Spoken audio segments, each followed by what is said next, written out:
Eh bien, bienvenue à toutes et à tous.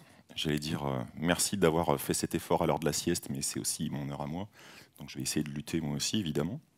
On va essayer de passer un petit moment à parler du terminal et de ce qu'on peut faire d'un petit peu sympa et interactif dans un terminal quand on développe une application. Donc voilà, ça c'est pour vous montrer qu'il n'y a pas de raison que je ne fasse pas un peu de GNI moi aussi. Hein. Comme je dessine très mal, j'en profite. Et vraiment merci. Merci d'abord à Devox d'avoir fait cette petite place à un petit panda pour qu'il puisse venir s'amuser avec vous. Et puis merci à vous d'être tous présents. C'est impressionnant quand même. Rapidement, je m'appelle Thierry Chantier, je suis aujourd'hui développeur advocate chez Dataiku, une plateforme qui gère de la donnée, de l'IA, du ML. On peut en discuter en dehors. Si vous êtes intéressé, le petit QR code, c'est la liste des jobs pour lesquels on recrute. À côté, c'est tous les endroits où on peut me retrouver. Notamment, tout en haut, c'est un Twitch que je fais le lundi, normalement juste après Olivier, mais on n'a pas réussi à se coordonner à Devox, il est passé trop tôt ce matin. On n'a pas pu vraiment enchaîner. Voilà, et en avant pour le vif du sujet. Ça ne se devine pas évidemment parce que je ne le porte pas, mais j'ai quand même quelques années maintenant et l'usage de Wikipédia ne m'est pas évidemment inconnu. Quand je m'attaque à un sujet, j'aime bien savoir ce que Wikipédia a à me dire. Évidemment, waouh, c'est toujours impressionnant, ça claque quand même, ça fait des grosses citations. Il ne faut jamais faire ça dans un slide, c'est nul. Mais quand même, il y a plusieurs petites choses là-dessus. Alors déjà, TUI, choisissez l'interprétation que vous souhaitez, il n'y a aucun problème, on arrivera à se comprendre.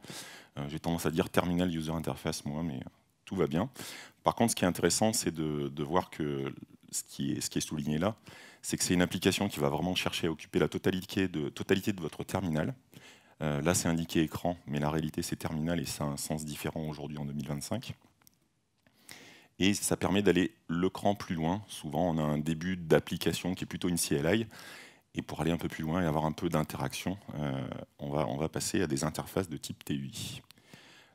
Comme j'ai eu la chance d'avoir des étudiants et de découvrir que quand on arrive en tant que prof maintenant, les laptops s'ouvrent, tout à coup on a pas mal d'inquiétudes qui s'allument avec ChatGPT et autres, il ne faut jamais se dégonfler.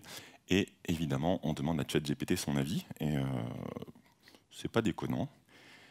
C'est même impressionnant. Et il rajoute un petit détail quand même qui est intéressant pour les TUI, c'est qu'il n'y a pas une technologie magique qui est apparue. Il y a longtemps que c'est possible de faire des TUI. C'est juste un petit peu laborieux parce qu'on s'appuie sur les... Alors j'ai mis les caractères ASCII, ça va un peu plus loin que ça. Mais on jongle avec l'existant des protocoles de terminaux pour arriver à rendre des éléments un peu graphiques quand même. Et puis bah voilà, ça c'est la version plus simple de ma définition. L'idée, c'est de pouvoir consulter généralement des informations, voire d'en modifier dans certains cas, sans forcément avoir à quitter son terminal. Alors pourquoi ne pas quitter son terminal? Ça dépend de vos métiers, ça dépend de comment vous travaillez, mais il y a quand même plein de situations aujourd'hui où on se retrouve connecté à une machine juste avec un shell et on n'a pas beaucoup d'outils. Les interfaces avec des interfaces de type TUI, ça permet d'avoir quelque chose d'un petit peu élaboré quand même, dans les choses un peu connues. Tiens, j'ai enlevé les slides, c'est intelligent ça. Je vais vous montrer directement une vraie démo. Est-ce qu'il y a des gens qui manipulent par exemple l'univers Kubernetes, des choses comme ça, un petit peu, voilà. Je pense que vous devez tous connaître. Alors, la commande kubectl. Il suffit de suivre le super bouquin de mon ancienne collègue Aurélie, vous allez être un as après. Mais K9S, c'est quand même pas mal. K9S, c'est quand même une application TUI par excellence. Et là, ce que je vais vous montrer comme ça rapidement. On va aller en voir une autre qui s'appelle Postings. C'est là où je ne peux pas faire semblant. Il y a un moment, on ne peut pas tricher éternellement. Je vais zoomer un petit peu après. Hop. On va le lancer. Voilà. Donc le projet Postings, c'est un outil qui va en gros avoir le genre de fonctionnalité que vous allez trouver dans Postman, c'est-à-dire pouvoir interroger une API et surtout stocker les différentes requêtes. Là, par exemple, j'en ai mis juste deux petits exemples. Il y a quand même la possibilité... Non, il faut que je la charge avant, pardon. Voilà. Vous pouvez par exemple avoir un token, le mémoriser, vous pouvez le sauvegarder dans un concept qui s'appelle les collections. Voilà. Vous restez dans votre terminal pour X raisons. Il y en a qui préfèrent VI, il y en a qui préfèrent PyCharm, il y en a qui préfèrent IntelliJ ou VS Code. Je pense que c'est pareil, il y en a qui préfèrent travailler dans leur terminal. Donc c'est le genre d'outil que vous allez pouvoir avoir. Je vous en montrerai d'autres tout à l'heure. On peut peut-être la lancer, mais c'est pas super impressionnant ce que ça retourne. C'est juste, voilà, comme Postman, vous avez le résultat et vous pouvez explorer le body, les headers, les cookies, tout ce qu'une application de test d'API a besoin de vous montrer. Tac. Mais avant d'en arriver au TUI et donc les terminaux, quand j'ai commencé à écrire ce talk au début, j'aime bien comprendre un peu les choses. Et je ne sais pas vous, mais moi j'ai la tendance, quand les choses m'intéressent, à me laisser happer un petit peu trop loin. Je me suis quand même arrêté en 1801, je me suis dit là, il faut que tu arrêtes. Et puis il y avait un super prétexte, parce que Jacquard est stéphanois, je suis lyonnais, les Canus sont lyonnais, donc ça peut déjà raconter plein d'histoires là-dessus. Toujours est-il que Monsieur Jacquard, à l'époque, il y avait beaucoup de métiers à tisser, entièrement manuels, bien sûr. Et une des activités quand on a un métier à tisser, il y a certes cette fameuse navette là, qui passe les fils de différentes couleurs éventuellement, mais la disposition des fils du métier à tisser font que vous allez obtenir un motif et il faut changer la disposition de ces fils. C'est un métier qui s'appelait tireur de lac. Et les tireurs de lac, c'était quand même essentiellement des enfants, parce que c'était pénible, dans un endroit très petit, et c'était difficile d'accès. Donc, Monsieur Jacquard, je vous laisse juger si c'était de la bienveillance bourgeoise de l'époque ou s'il avait vraiment des intentions très positives. Il s'est dit, il faut améliorer tout ça, et donc c'était vraiment son motif initial. Après, il a aussi travaillé sur les améliorations de productivité des métiers à tisser. Et donc, il a commencé à encoder des motifs avec des cartes, là, avec des gros trous, ça passait dans la machine, et ça permettait de modifier ces fameux fils à la place du tireur de lac. Alors, pourquoi c'est important? Parce que là, c'est finalement le premier dispositif mécanique où un humain pouvait automatiser finalement la partie entrée, la partie input. Dans le même esprit, il va y avoir à partir de environ, un petit peu avant 1840, tout ce qui va être autour du télégraphe. Et l'idée ce coup-ci, ça va être plutôt la partie output. Le principe du télégraphe étant de communiquer un message à travers des fils. C'était pratique à l'époque, il n'y avait pas grand-chose pour faire ça. On avait pour émettre du morse une petite manette en guise d'entrée, et à l'autre bout, l'opérateur recevait, alors soit de manière sonore, il pouvait commencer à transcrire le message, ce qui était souvent le cas, mais s'il s'absentait ou s'il y avait trop de messages, ça se transcrivait sur une bande perforée, et après il pouvait consulter, voire donner le message à un autre opérateur s'ils étaient plusieurs. Donc on se retrouve avec de l'input, de l'output, on commence à avoir quelque chose de sympa. Au passage, Monsieur Morse, qui donc a donné son nom au Morse, était pas très content, parce qu'à l'époque, il était déjà obligé de passer...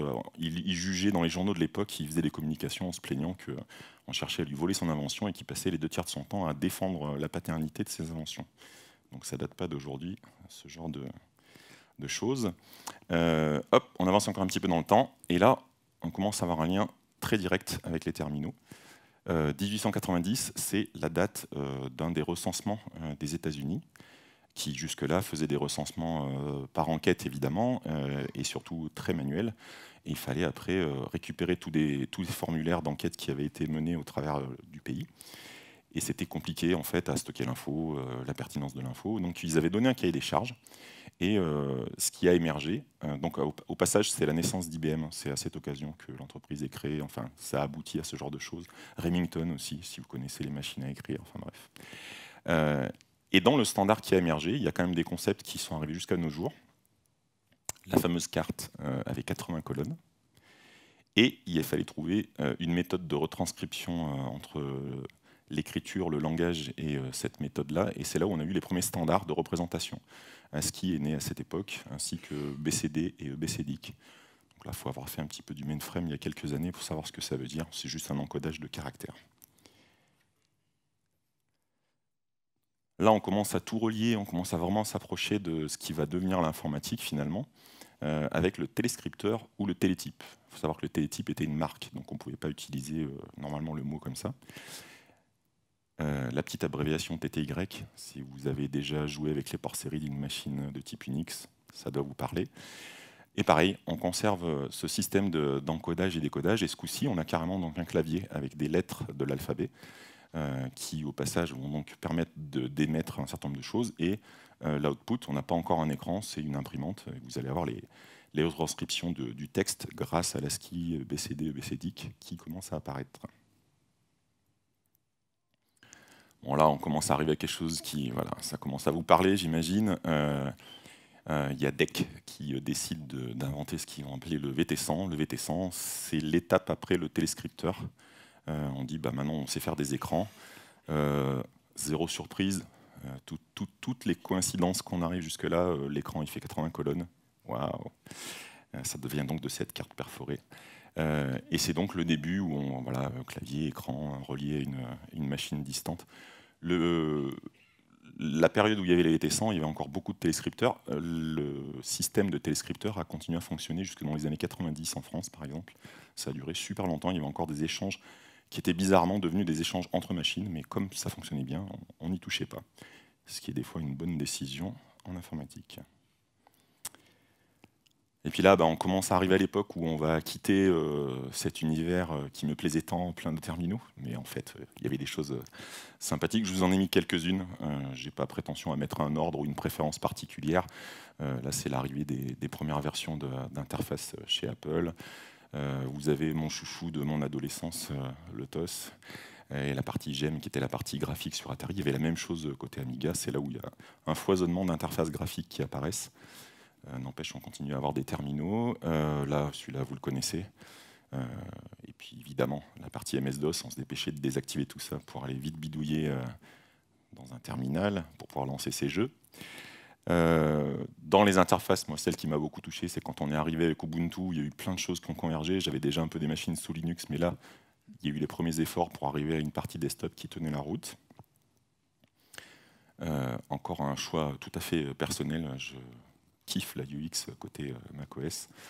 L'OS, c'est un autre sujet, mais au moins l'interface me plaît beaucoup. Et puis, tout ce qui émerge aujourd'hui, il y a maintenant la possibilité d'avoir des OS qui sont dans le cloud. Vous n'êtes que dans votre navigateur. Il y a plein de solutions.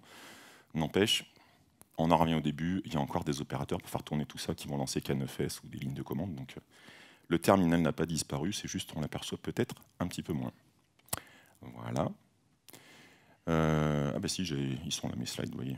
Si ceux qui ne connaissent pas, voici l'interface K9S, qui ressemble à la petite démo de posting que je vous ai montré, mais simplement vous allez avoir un tas de raccourcis et d'interactions possibles pour explorer votre cluster, voir vos nodes, leur statut, voir les images qui sont dessus. Enfin, vous pouvez assez rapidement avoir beaucoup d'infos. Et si, comme moi, vous faites peu de Kubernetes, c'est dur d'avoir tous les réflexes. C'est plus facile de retenir dans une interface comme ça, on sait à peu près où ça se trouve visuellement, c'est quand même pratique. Voilà. Ça, si la démo n'avait pas marché, toujours avoir un slide avec un bout de démo qui ressemble. Donc c'est pour vous montrer que ça va un petit peu plus loin. S'il y en a qui sont intéressés, le site de posting, c'est dans les ressources, vous verrez à la fin, je vous mets toutes les ressources, sans problème. C'est pas tout ça, mais voilà. Il y a un moment, tout ce petit monde, on est quand même... peut-être pas que des développeurs d'ailleurs, qui n'est pas ou ne se considère pas comme étant une développeuse ou un développeur. Pas tant que ça. Je vous jetterai pas de pierre, hein, je vous jure. Rémi, tu mens à moitié. Oui, bosser pour un cluster et développer ses outils, ça en fait partie justement. Qui, dans les langages, par contre, qui utilise Java? Alors, il n'y a ni mauvaise réponse et les réponses multiples sont autorisées. Ok. Ce qui n'est pas étonnant à Devox, hein, on est d'accord. Qui utilise Python? Je vous aime. Qui utilise Go? Ah, pas mal, pas mal. Et qui utilise Rust? En dehors d'un side project. Merci. C'est pour toi, mon Olivier. Non, vous verrez, il n'y a pas de mauvaise réponse, il n'y a pas de mauvais langage, il n'y a pas de mauvaise situation. On va essayer justement, je ne peux pas faire tous les langages, même avec la meilleure volonté du monde. D'abord parce que je n'ai pas forcément les compétences sur tous les langages, et vous allez tout de suite sentir qu'il y en a où je suis plus à l'aise que d'autres, mais je vais essayer quand même de vous faire, sur ces quatre langages-là, un peu quelque chose. Message à destination, on est à Devox, j'ai vu qu'il y avait plein de javaïstes. C'est un appel, un vrai appel à l'aide, sincère et profond. On va voir que le point de départ, c'est souvent une CLI. Aujourd'hui, Monde Java, Picocli. Je vous ai mis un lien, Stéphane ici présent, à un super talk où ça va bien plus loin que Picocli. Vous allez voir plein d'autres choses, du GraalVM et autres. On peut vraiment faire, à partir de Java, une CLI performante, utile, multiplateforme, tout va bien. Par contre, quand on veut un aspect TUI, avec l'interaction dans le terminal, quand j'ai cherché, j'ai trouvé quelques projets, mais très très anciens. Le plus récent avec un tout petit peu d'activité, c'est le projet Lanterna, mais ça n'a pas l'air maintenu, j'ai un peu galéré à le mettre en route. Donc si parmi vous, des gens ont des informations là-dessus, je vous remettrai tous les contacts à la fin, je suis vraiment super preneur. Je rêve d'une version de ce talk où je commence par Java. Parce que oui, je viens d'abord et avant tout du monde Java au départ. Et malheureusement, du coup, vous n'aurez pas de démo de code avec Java, parce que je n'ai pas pu faire de démo. Par contre, ce qu'on va pouvoir faire tout de suite, retour au mode avec des lunettes, je vais vous faire dans l'ordre de là où je suis le plus à l'aise. Je vais vous montrer d'abord dans l'écosystème Python. Ensuite, je suis un peu moins à l'aise, mais on fera quelque chose avec Go. Et vraiment, parce que c'est nécessaire, je vous montrerai avec Rust, parce qu'il y a des jolies choses dedans, mais il ne faudra pas creuser trop fort. Mais j'ai une surprise pour vous à la fin, qui se passe à Devoxx en ce moment. Pour vous montrer la tête que ça peut avoir, hop, je vais vous faire... Alors déjà, on va zoomer un peu, parce que je pense qu'il n'y a pas que moi qui y vois rien. Est-ce que ça commence à être bon là au fond? Ça vous va à peu près? Si vous ne râlez pas, vous avez tort. Encore. Allez, encore. On fera ça dans un terminal à côté du coup. Je vais zoomer encore un cran. Bougez pas. Hop. Donc là, c'est le petit point d'entrée. Je vous ai dit, ça part, donc c'est ce qu'on va faire là. Le point d'entrée, ça va être une CLI. Dans l'écosystème Python, il y a plusieurs solutions qui existent. Celle que j'ai choisie, c'est la librairie Typer. Et pourquoi je l'ai choisie? Parce que c'est la même personne qui, à côté, fait un framework qui s'appelle FastAPI, qui permet de développer des solutions en Python pour déployer des API. Et il a repris les mêmes concepts. Et vous allez voir derrière que pour la partie TUI, il y a le même genre de parallèle avec deux autres univers. Donc une application Typer, c'est aussi simple que d'importer Typer. Les petits commentaires en haut, c'est parce que mon petit système de snippet avec un linter, des fois ça efface des lignes, je me perds en route, donc c'est pas terrible. Mais il y a vraiment juste cet import. Vous déclarez une application comme pour FastAPI, vous dites ça va être une application de type Typer, et vous la lancez. Donc là pour l'instant, elle fait rien et elle marche pas, parce que une CLI, il faut quand même qu'il y ait minimum une petite commande et qu'il se passe quelque chose. C'est ce qu'on va rajouter tout de suite. Hop. Et donc là, quand on en arrive là, hop, on va se faire le petit terminal à côté pour que je puisse zoomer dans celui-là aussi. Voilà. Je vérifie mon répertoire. Elle n'est pas dans la pièce, mais je dédicace ça à Aurélie, parce que quand on se perd, on n'est pas au bon endroit, la démo ne démarre pas et on a l'air con, après c'est horrible. Hop, on va lancer. Je ne suis pas au bon endroit en fait, c'est super. Vous voyez, j'ai bien fait de le dire. Hein. Voilà. On va lancer MNP. Voilà, donc ça fait peut-être pas grand-chose, mais ça affiche certes un message texte, mais je vais tout de suite vous montrer que les quelques lignes qu'il y a là, et juste le fait d'afficher, on va regarder le détail de ce qu'il y a dedans, il y a peu d'instructions, mais sans rajouter du code et sans faire autre chose, déjà de base, vous avez une capacité à avoir une aide intégrée. Vous verrez après que les commandes qu'on va rajouter vont apparaître à ce niveau-là. Vous pouvez installer une complétion par rapport à votre... Alors ça ne marche peut-être pas avec 200% de tous les shells, je ne vous le garantis pas, mais il y a quand même pas mal de solutions qui fonctionnent. Et on peut montrer aussi la complétion. C'est juste pour que vous voyez ce qui éventuellement va être inséré dans votre, je sais pas, votre ZSHRC ou votre définition de terminal préféré. Donc là, on n'a pas grand-chose qui a été rajouté, mais on commence à rentrer dans le petit univers par la petite porte des TUI. Vous voyez que dans la, hop, ici, dans la fonction starter, donc on l'a annoté pour dire à Typer, tiens, je te signale que dans ton application, ça c'est la première commande que je veux utiliser.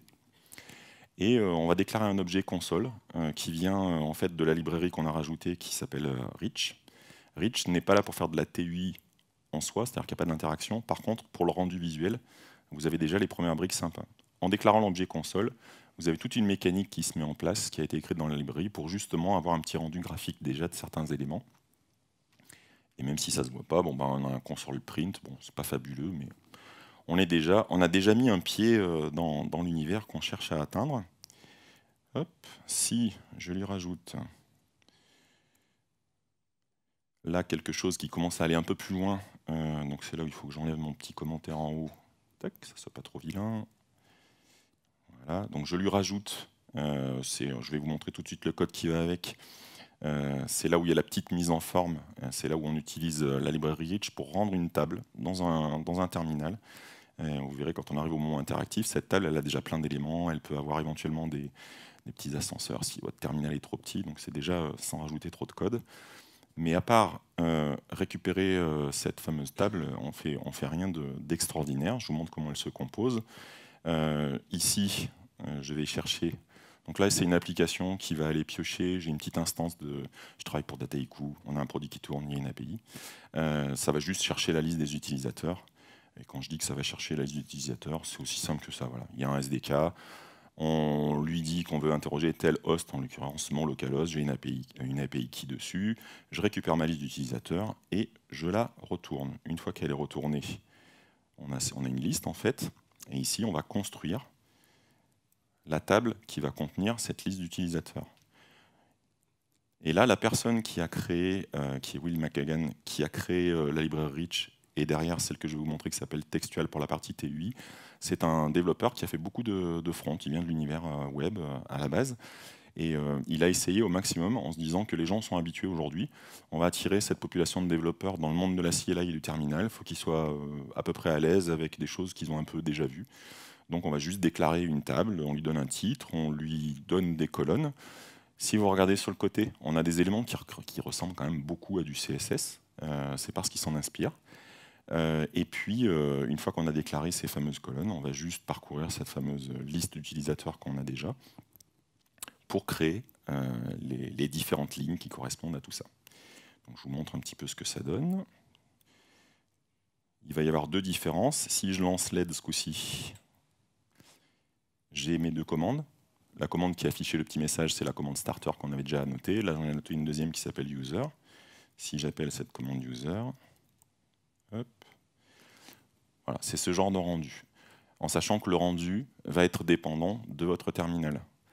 J'ai essayé de ne pas prendre un truc trop... certes, c'est GhostCTI, mais j'ai pas mis de trucs exotiques, trop graphiques et tout. Mais si vous voulez vraiment aller dans un truc qui est pour vous et que vous voulez vous faire plaisir, vous mettez un Kitty, vous mettez des terminaux modernes aujourd'hui qui ont des capacités graphiques un peu plus élevées, et ça va améliorer le rendu sans changer votre application. Donc voilà, les petits trucs de CSS, c'est simplement, vous voyez, il y a de l'alignement un coup à gauche, un coup à droite, on change les couleurs, on a des notions de gras éventuellement, des choses comme ça. On commence à mettre en forme un petit peu tout ça. Donc là, on a déjà une CLI qui va vous donner de l'information. Mais si on veut aller jusqu'à la partie TUI, il faut rajouter une partie interactive. Et cette partie interactive, nous allons la rajouter tout de suite. Tac. Voilà. Pareil, le petit commentaire en haut que j'enlève. Donc ce coup-ci, on va prendre la librairie, ce que vous allez voir derrière, TUI. Tout ce que j'ai rajouté ici, c'est une commande que j'ai appelée TUI. Je déclare mon objet que je vais vous montrer tout de suite, qui est dans un fichier à côté, et ça va lancer l'application et en avant. Avant de vous montrer le code, ce coup-ci, je vous montre le résultat tout de suite. Toc. Bon, c'est là où ça prend feu et tout, ça explose. Voilà. Donc là, vous voyez tout en haut, j'ai des onglets. Là, je suis en train de me déplacer juste avec les flèches pour passer d'une catégorie à l'autre. Donc on va avoir la fameuse liste de user qui était déjà la même chose, c'est le même code que la partie CLI, simplement je l'affiche dans ce cadre-là dans un onglet. J'ai un deuxième onglet où j'ai une deuxième ressource, un deuxième appel API parce que ça donne quelque chose d'un peu plus complet. Et ce que je vais tout de suite vous montrer, tac, il y a quand même un intérêt, voilà. C'est-à-dire quel que soit on ne peut pas présupposer, à moins d'être dans un cadre très spécifique, si vous faites un outil pour vous et rien que pour vous, évidemment que vous allez le mettre optimisé pour les conditions qui sont les vôtres. Mais voilà, sans rien rajouter, ce genre d'objet de TUI, ben voilà, vous avez ça qui est implémenté. On va revenir, c'est plus sympa en plus grand. Et donc les deux premiers onglets sont des tables. Tiens, j'ai perdu la main, c'est rigolo. Ok, t'es fâché? Reviens, j'ai les mêmes à la maison. Voilà.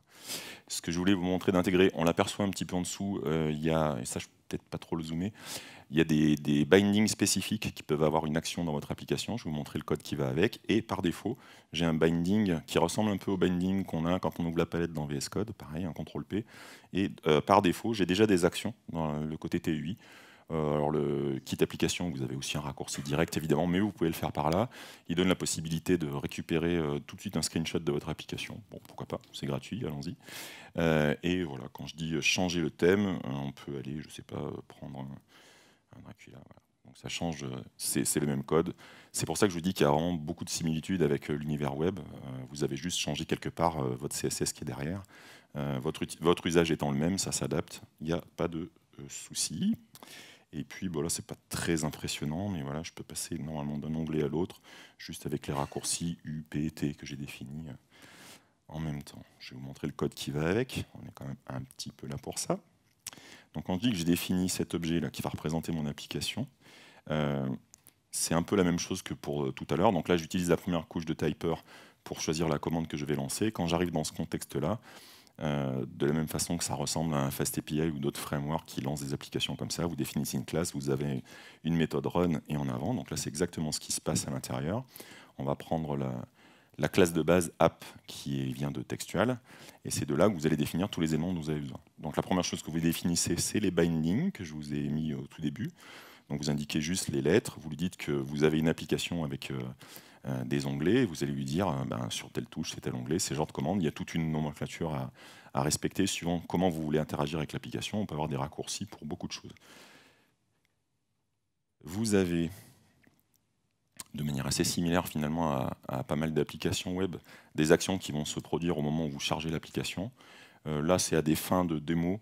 Je charge mes données dans le onMount, mais évidemment, si vous avez une application qui vit sa vie, il faut pratiquer une méthode de callback quelque part pour réalimenter votre tableau. Là, ça aurait fait quand même beaucoup plus de code. On retrouve, voilà, c'est le même genre de choses. Je vais commencer à prédéfinir un petit peu le fait que je vais utiliser une table, j'ai des métadonnées, j'ai des choses comme ça que je prépare. Je peux vous montrer, mais on était déjà passé tout à l'heure. C'est pareil, c'est juste un autre appel à l'API pour mon instance Dataiku. Simplement, je retourne qu'une partie des métadonnées, parce que dans le cadre de l'exemple, je n'avais pas besoin de me trimballer toutes les infos, ça ne servait à rien. Hop. Et dans la partie compose, c'est là où de manière, hop, donc les yields, c'est pour donner le côté asynchrone, on dit qu'on va avoir des composants, on s'en occupe plus, on passe au suivant, et après il fait le rendu.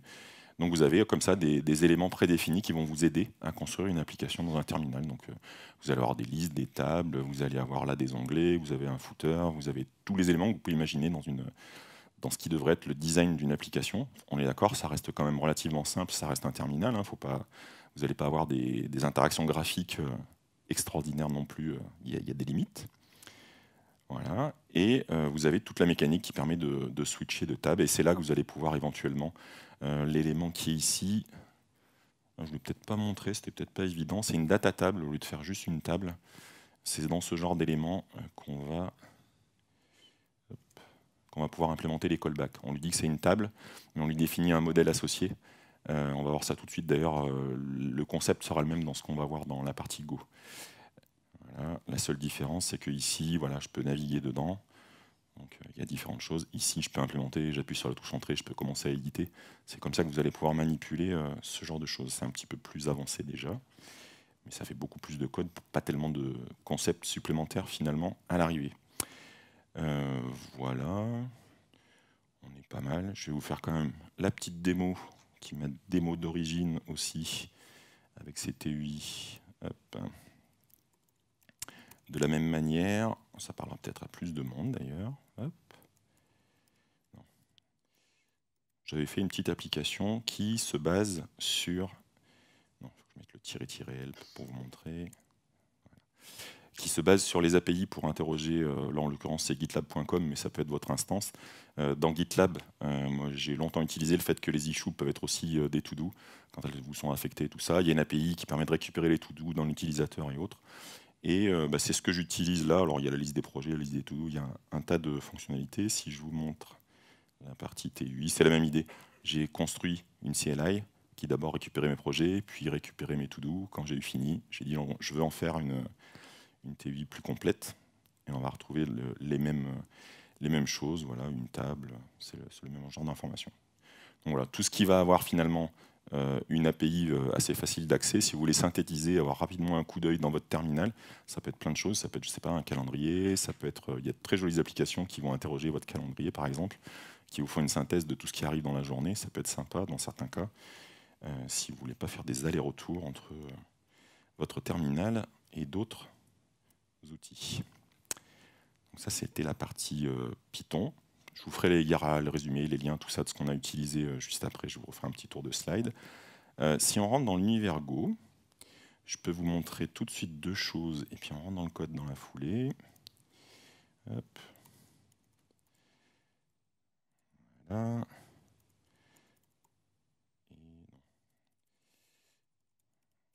Dans la première application, qui pour la peine, celle-ci, elle m'a semblé intéressante. C'est une application que j'avais récupérée à la base, qui permet d'avoir des informations liées à la machine sur laquelle vous êtes. Donc là, alors je sais qu'il existe top, atop, htop, voilà. Vous voulez le vôtre. Au milieu de ces colonnes d'informations machine, vous voulez une information applicative et vous ne voulez pas vous prendre la tête avec 200. Hop, vous rajoutez votre colonne, vous avez votre petit script de TUI et vous êtes pas mal. C'est quand même le genre d'outil qui peut avoir son intérêt. Je vous montre le deuxième exemple et on plonge dans le code avec juste derrière. Boum, badaboum. Voilà. Non, je ne suis pas au bon endroit, je n'ai pas mis deux points. Hop. Aux surprises, le répertoire s'appelle Steam. Qu'est-ce que ça peut bien faire? Rien. Quand on me passe son API key et je sais pourquoi tout va bien. Hop. Je pense que ici je l'ai. Non, je l'ai ici. Voilà. Parce que si je vous montre mon API key, je suis obligé de tous vous tuer. C'est emmerdant, tout ça. Ça fait des taches au mur et tout. Bien joué Thierry. Ce qu'on dirait pas, mais le compteur il tourne après. Hop. J'ai la version déjà compilée, c'est pareil. Voilà. Donc c'est pareil, l'idée c'est de récupérer des informations ce coup-ci avec l'API de Steam. Et ça va me permettre de parcourir. Alors j'ai encore pas compris, malgré toutes les démos que j'ai faites de ce truc-là, quels sont les critères selon Steam qui font que c'est les jeux récents et les jeux les plus joués ou je sais pas quoi. Je ne vous cache pas que je suis un peu surpris de ne pas voir mes 200 heures de Diablo apparaître, par exemple. Là. Mais voilà, donc je replonge dans l'île Dangerous. Si ça vous intéresse, je suis dans les couloirs, on peut en parler, c'est à moi de vous mon truc. Donc, voilà. Et je vais vous montrer le code qui va avec. C'était pour vous montrer que là, on peut aussi rendre une table dynamique que vous pouvez parcourir avec des raccourcis qu'on voit en dessous qu'on peut définir. Vous allez retrouver les mêmes concepts de TUI, il n'y a rien qui change. Simplement, l'écosystème n'est pas le même. Et quand je dis qu'il n'est pas le même, on va y aller. Hop. Tac.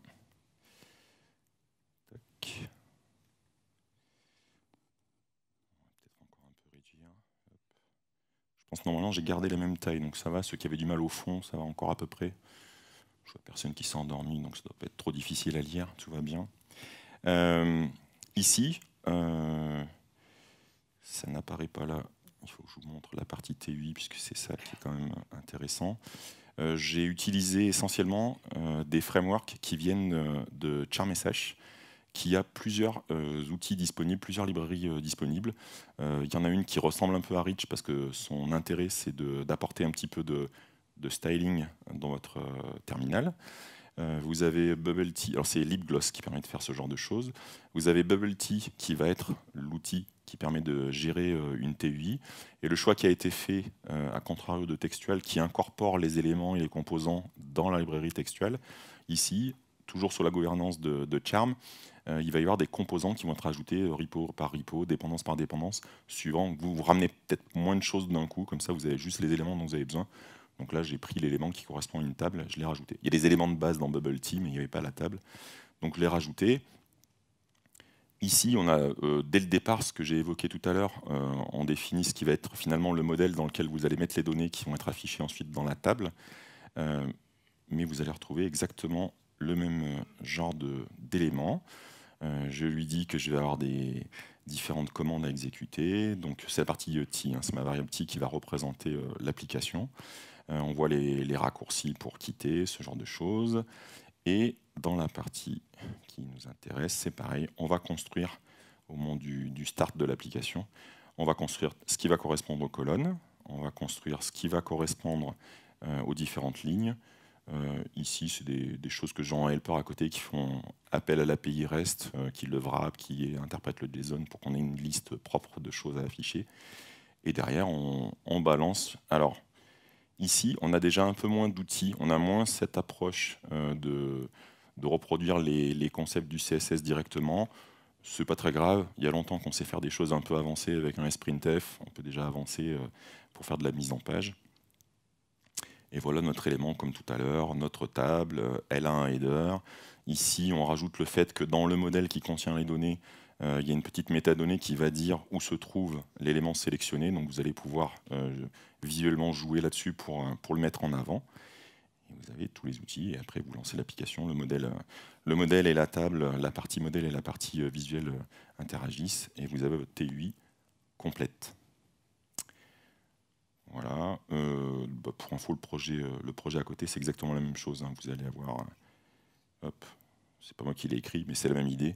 Il rajoute juste, vous voyez, les petits éléments supplémentaires pour aller faire le requêtage sur la machine, du CPU, de la mémoire, ce genre de choses. Mais en termes de TUI, il utilise exactement les mêmes composants.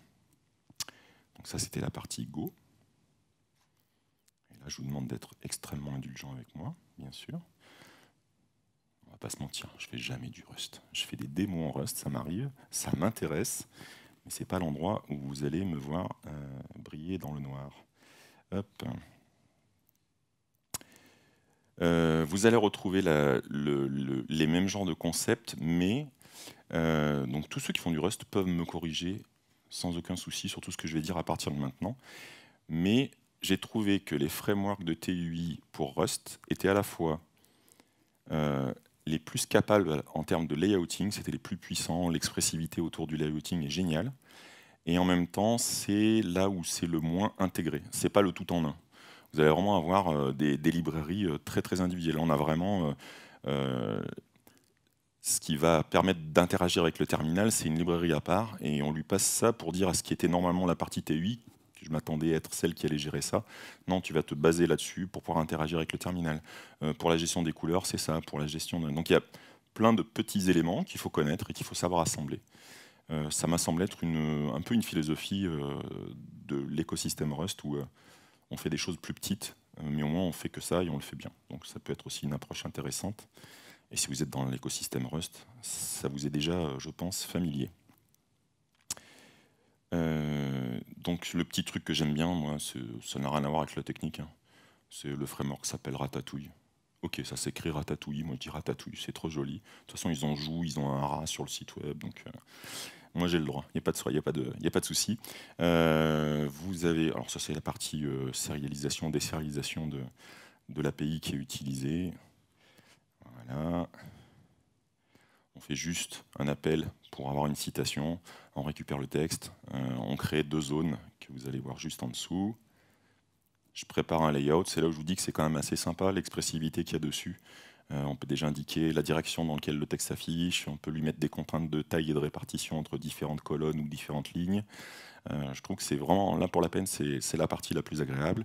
Il y a un petit peu de mise en forme qui est faite ici, la ligne, pour partir du titre, la partie de 58, pour remettre un peu du gras, de la couleur. Vous allez commencer à manipuler, mais toujours pareil, vous allez agir au plus près de la donnée et de l'élément que vous allez chercher à afficher et à mettre en œuvre. Et puis là, c'est le deuxième segment, il va y avoir deux paragraphes l'un au-dessus de l'autre, et puis il va y avoir une citation qui, je le souhaite, j'ai fait plein de tests, normalement c'est toujours code of conduct, tout va bien, je me jetterai pour cacher l'écran si jamais il y a un problème. Hein, on n'a pas peur, même pas vrai. Et je vais vous afficher ça tout de suite, on va pas faire comme tout à l'heure. Hop. Hop. Vous rappelez toujours aller dans le bon répertoire, sinon c'est pas drôle. Hop. Alors je suis peut-être pas très doué avec Rust, mais j'adore les outillages fournis avec le langage. Cargo est une merveille pour moi. Et c'est en train de débarquer dans l'univers Python pour la petite histoire, puisque tout ce qui est fait chez Astral avec UV et tout ça, c'est des gens qui développent en Rust, et ils ont pris la philosophie de cet outil, et je trouve génial. D'avoir un outil qui va me permettre de tout gérer, les dépendances, le lancement de l'application, la build, je kiffe. Donc bravo bravo pour cet aspect-là, je trouve que c'est génial. Tac. Là, c'est extrêmement impressionnant ce qui va défiler sous vos yeux. Ça va, ça va, ça va. Ça veut juste dire que si vous réagissez mal, c'est pas la peine que je le prenne mal, c'est pas pour moi, c'est ça? Bon, ça va alors, j'accepte. Donc voilà, vous avez rien de différent si on regarde l'aspect vraiment visuel, hein, quel que soit le langage, quel que soit le framework. Vous avez des petites notions de couleur, vous avez des petites notions d'un peu d'augmenter vos caractères, un peu d'italique, un peu voilà. Mais avec ça, on peut quand même. Vous avez vu tout à l'heure Postings ou CanFS, quand vraiment c'est votre boulot de faire une application complète, on peut quand même aller, je trouve, super loin. Chose promise, chose due. Oh, ça me fait mal au cœur, ça. Stéphane, si tu peux faire quelque chose, tu peux pas trouver un framework que je peux mettre en démo, s'il te plaît. Et je commencerai par ça. Je te le promets. Là, on va avoir un petit peu les différents liens. À la fin, vous aurez toute la présentation, donc il y a tout dedans. Le petit rappel de l'écosystème Python, la partie typer qui va permettre de gérer l'aspect CLI, la partie textuelle qui comprend aussi la partie rich, puisque c'est la même entreprise, les mêmes personnes, pour la partie TUI et la partie mise en forme. Dans l'écosystème Go, vous avez, j'ai mis Bubble Tea, mais ça vous permet d'atterrir dans la galaxie de Charmessage. Sans parler du côté développement, jetez-y un œil, il y a vraiment des outils super sympas. Il y a des outils qui vous permettent de scripter si vous avez une démo dans le terminal, avec des timings de votre commande apparaît, vous attendez que ça s'affiche et tout ça, ça peut être super sympa, ça s'appelle VHS, ils sont pleins d'humour. Et Cobra, qui est, alors pour la peine, qui date déjà d'un moment et qui permet vraiment de faire des super CLI. Et comme en plus vous êtes avec Go, vous avez un truc que n'aura pas Python, en tout cas pas simplement, vous avez du multiplateforme, c'est fait pour. Donc pour une CLI, ça tient la route. Chose que vous retrouvez dans l'univers Rust, qui est tout à fait capable d'être multiplateforme, autre avantage. La partie, pour la partie CLI, j'ai trouvé à chaque fois Clap, même si là c'est un petit peu caché, c'est la seule exception. La partie Clap est un petit peu intégrée dans Ratatouille, ils ont décidé de faire un peu comme ça. Mais si vous voulez juste faire une CLI, vous partez sur Clap et vous avez déjà les outils pour bosser et créer vos CLI. Et puis voilà, je ne vous ai pas menti, puis en plus en mode terminal, moi j'aime bien. Voilà, c'est un petit rack et les mignons. Et ça, c'est le bonus que je vous avais promis. Ok, ça, c'était pas impressionnant pour la partie Rust, mais je vous invite, si vous avez la possibilité, aujourd'hui à 17 h, il y a Yann Prono, que je ne connais pas, mais je vais aller le voir, qui va, lui, se concentrer sur la partie Rust et Ratatouille. Donc ça va aller beaucoup plus loin, et vous aurez quelque chose de peut-être un peu plus profond dans l'usage, je l'espère.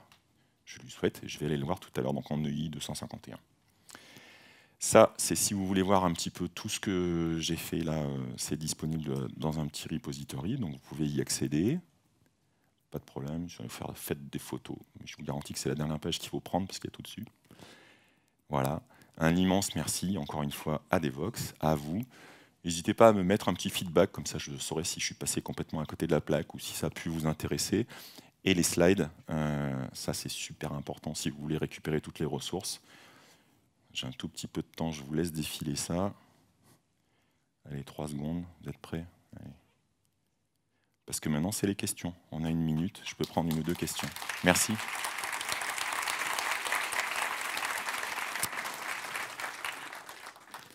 N'hésitez pas, je ne mords pas, j'ai mangé à midi. Ah, mais ça, je savais, c'est quand je suis trop clair, il n'y a pas de questions après. Ben, s'il n'y a pas de questions, c'est pas grave. Je vous souhaite un très très bon Devoxx. Continuez bien. Non, tu avais une question, pardon? Oui. Je répéterai la question. Oui.